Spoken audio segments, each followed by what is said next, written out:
Hello. Hi. 'Tis I, Carrie, from Pens and Tea. And I'm so hot. It's so hot and stuffy in here. It's disgusting. It is absolutely disgusting.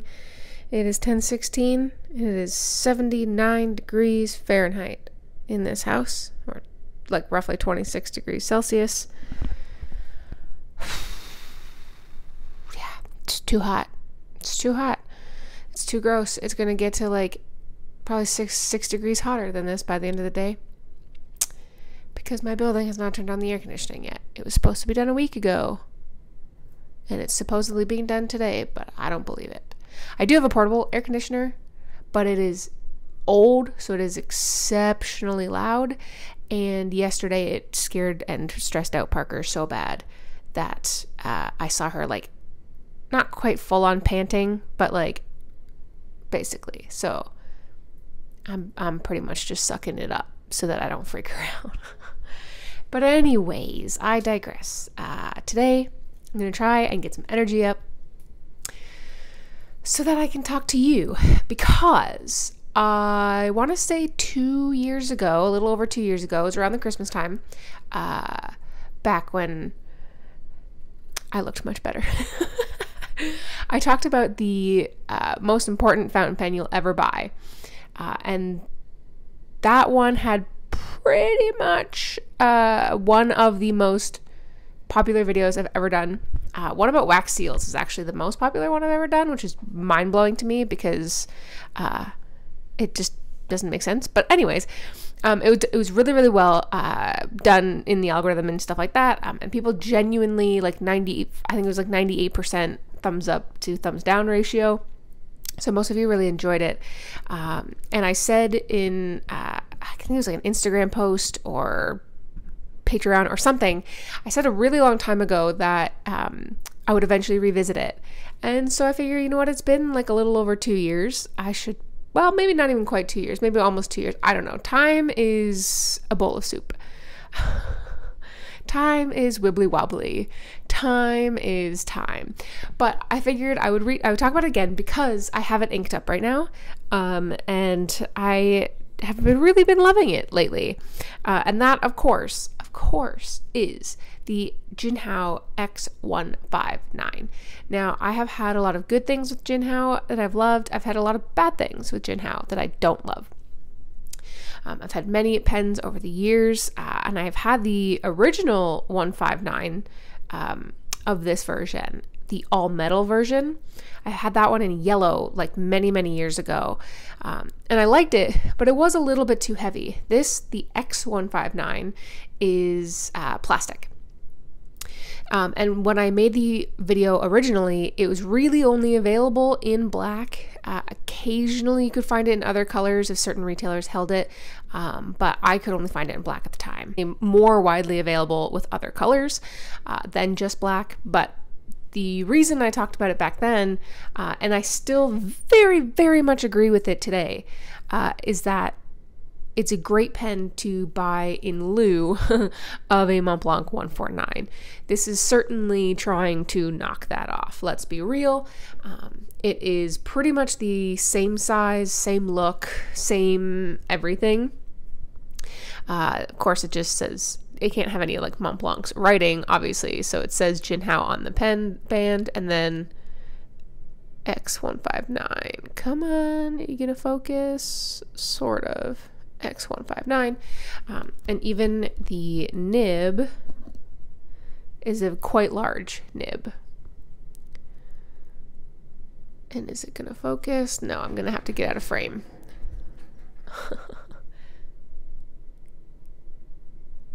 So it is a quite large nib, which I very much enjoy. It's basically, it's not a number 8 size nib officially, but it is large enough to be considered a number 8. So let me grab, actually, now that I'm talking about it, a typical number 6 size nib. So let's pop open this Diplomat Aero. So if I hold those two together, then this is basically the size difference between the two. Now, it doesn't ultimately mean like a bigger nib is going to be better to write with or not better to write with. Like, a lot of people are always like, why do you care that it's a number 6 size nib?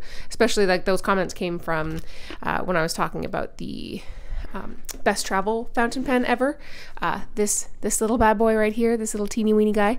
And the reason why I say like point out the nib size is because a lot of times the nib looks weird if it's not the appropriate size. So one of my all-time favorite pens ever, the Benu Briolette, has a teeny tiny baby nib on it, and I think it is inappropriately sized. I think it needs a bigger nib for the actual size of the pen.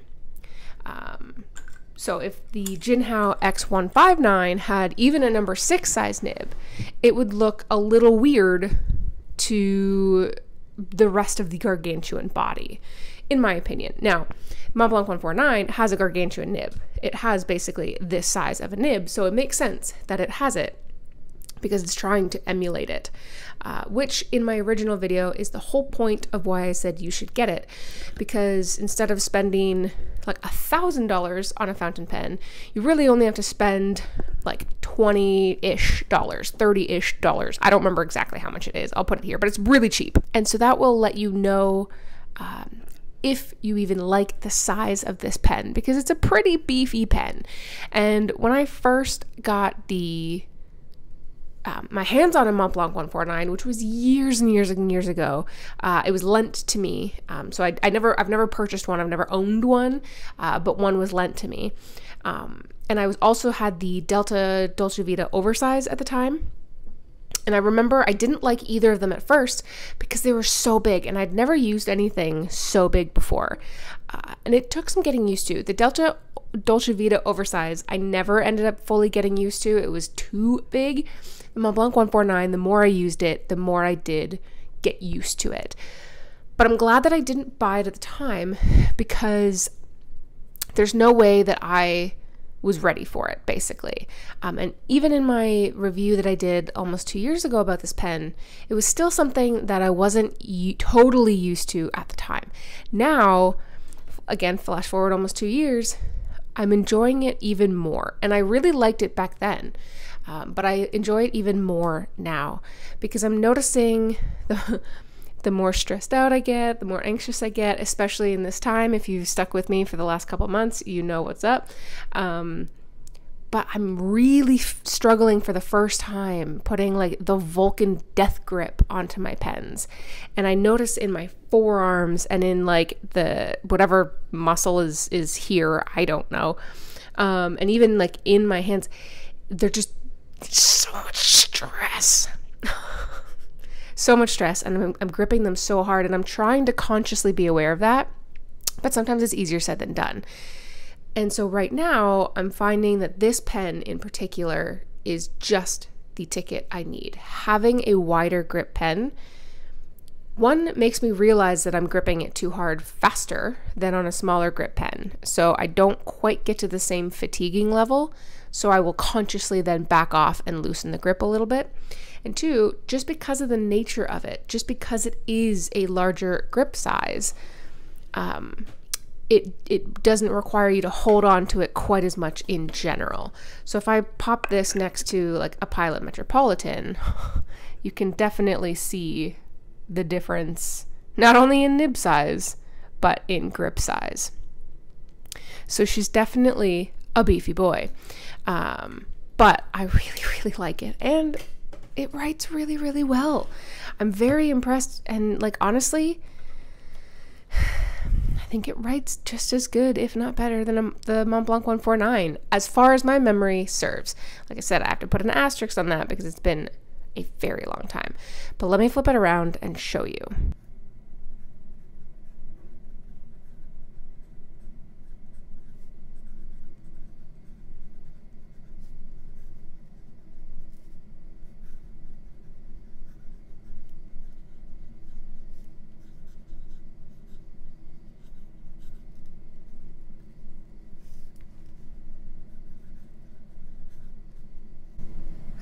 Okie dokie.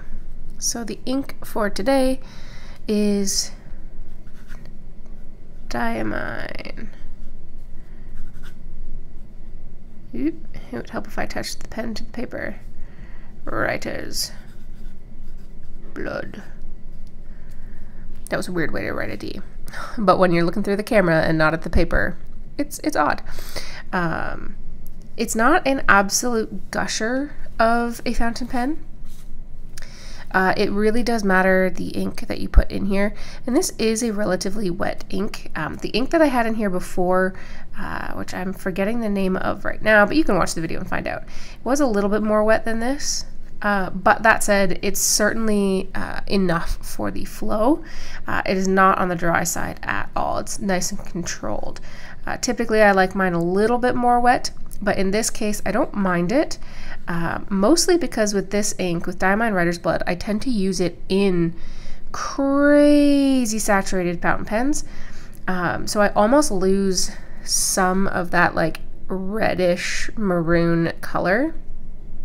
It's showing up a little bit darker on camera than what it is to my eye, but you get some nice shading when it's not in like a super gusher fountain pen. And this is very, very smooth. Like, you do get a tiny bit of feedback, but honestly, like, it's better tuned than like my Visconti Homo Sapiens Arizona Sunset was, and that pen is like $1,200. So this is really nice. As far as reverse writing goes, you can, no problem, and honestly, it also is quite smooth. Now, I will say, Jinhao, in the past, I've had some troubles with it as far as like quality control goes with the nibs, and I've heard some other people having relatively unfortunate circumstances with it, but for the most part, I think they're pretty darn good. It comes with a standard international converter, which I very much like. It does have a metal threading section here, so you can't eyedropper convert it, but I don't do that, so I don't really care. And it fits really nicely in my hand. It's really comfortable. It is light, but with that extra little bit of metal there, it does naturally lean the pen down towards the page, which means you're not fighting gravity while you're writing, and that's really nice. And I just really enjoy this pen. It's such a random thing, and I bought it on a whim, to be fair, and I'm really glad that I did, because clearly I still own it. And I don't think I will be getting rid of it anytime soon.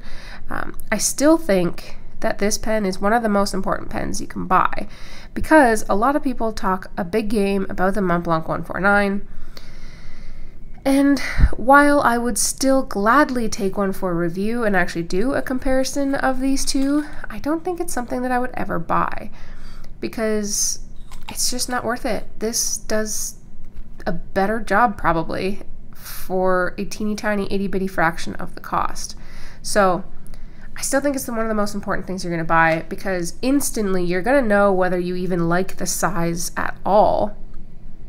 And if you don't, then you didn't just blow over $1,000. So there's that. But I also just think that it's really nice to have a beefy pen in your collection.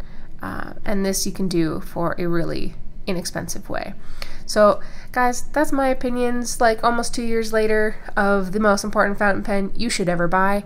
Let me know in the comments section down below if, one, you watched the original video and you either still have the same opinion or a different opinion as you did back then, because mine has changed slightly, but for the better even. So let me know in the comment section down below. While you're there, hit the like and subscribe if you want to see new videos every Monday and Friday, and the occasional on Tuesday. Hit the Patreon account in the description if you want to help support me and what I do here.